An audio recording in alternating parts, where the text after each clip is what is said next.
Sir. இன்றைக்கு நான் செண்டாவது வினாத்தால செண்டாவது கேள்வி விளங்கப்படுத்த போறேன்.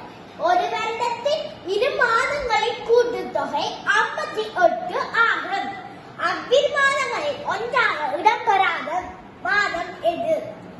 ஒரு வருடத்துல 31 நாட்களை கொண்ட மாதங்களும் 30 நாட்களை கொண்ட மாதங்களும், லீவ் வருடத்துல 29 நாட்களை கொண்ட மாதங்களும், சாதாரண வருடத்துல 28 நாட்கள் கொண்ட மாதங்களும் இருக்கு.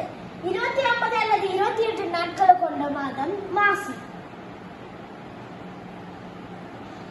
இப்ப 58 தான் கூட்டுத்தொகையா வரணும். அப்படின்னா 30 நாட்களை கொண்ட மாதமும் 29 அல்லது 28 30ஓட 28 கூட்டினாத்தான் 58 வரும். 28 உள்ள மாதத்தையும் கூட்டணும். கூட்டினா 58 வருது. அப்படின்னா இது என்ன கேள்வினா இடம்பெறாத மாதம் தான் கொஞ்சம் மாசி இடம்பெறும். இப்ப 30 நாட்கள் கொண்ட மாதம் சித்திரை தான் இதுல இருக்கு. அப்படின்னா பங்குனி தான் விட. நன்றி.